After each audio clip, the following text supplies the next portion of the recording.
Hello foodies. ഇന്ന് ഒരു ഫുഡിൻ്റെ വീഡിയോ അല്ല കേട്ടോ. ഇന്ന് നമ്മളൊരു ട്രിപ്പ് പോവുകയാണ് ഫാമിലിയായിട്ട് മലേഷ്യയിലേക്ക്. അപ്പോൾ അതിൻ്റെ കുറച്ച് വിഷ്വൽസ് ഞാൻ എടുത്തു വെച്ചിട്ടുണ്ട്. സോ ഞങ്ങളുടെ മലേഷ്യൻ ട്രിപ്പിൻ്റെ വീഡിയോ ആണിത്. രാത്രിയായിരുന്നു ഞങ്ങളുടെ ഫ്ലൈറ്റ്. കരിപ്പൂർ കോഴിക്കോട് ഇൻ്റർനാഷണൽ എയർപോർട്ടിൽ നിന്നായിരുന്നു ഞങ്ങളുടെ ഫ്ലൈറ്റ് ഉണ്ടായിരുന്നത്. അപ്പോൾ രാത്രി ഈ ഒരു വ്യൂ എന്ന് പറഞ്ഞാൽ അടിപൊളിയായിരുന്നു. ഞങ്ങളുടെ ഫ്ലൈറ്റ് രാത്രി ആയതുകൊണ്ട് തന്നെ രാത്രിയിലെ വ്യൂവും രാവിലത്തെ വ്യൂവും രണ്ടും എനിക്ക് കാണാൻ പറ്റി.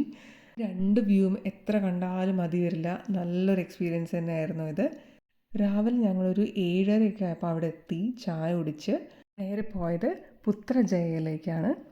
അതെന്ന് പറയുന്നത് മലേഷ്യയുടെ അഡ്മിനിസ്ട്രേറ്റീവ് ക്യാപിറ്റലാണ്.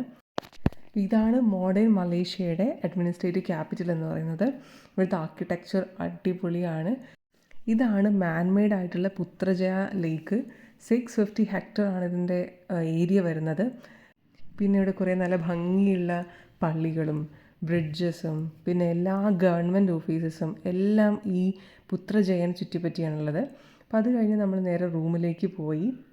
ഇതാണ് ഞങ്ങളുടെ റൂമിൽ നിന്നുള്ള വ്യൂ. നല്ല ഭംഗിയുണ്ടായിരുന്നു. ഇവിടെ നല്ല കാറ്റും നല്ല വെളിച്ചവും എല്ലാം കിട്ടുന്നൊരു അടിപൊളി റൂമായിരുന്നു ഞങ്ങളുടെ റൂം. അപ്പോൾ അത് കഴിഞ്ഞ് റൂമിൽ കുറച്ച് നേരം റെസ്റ്റ് ചെയ്തു. എല്ലാ ഫെസിലിറ്റിയും ഉള്ള ഒരു ഇത് റൂമല്ല, ആക്ച്വലി ഒരു അപ്പാർട്ട്മെൻ്റ് ആയിരുന്നു. കിച്ചണും ലിവിങ് റൂമും എല്ലാം ഉള്ളൊരു അപ്പാർട്ട്മെൻ്റ് ആയിരുന്നു ഇത്. ഇവിടെ കുറച്ച് നേരം റെസ്റ്റ് ചെയ്തിട്ടാണ് പിന്നെ ഞങ്ങൾ പോയത്. സോ ഇനിയുള്ള കാഴ്ചകൾ അടുത്ത വീഡിയോസിലായിട്ട് കാണാം. Then see you, by.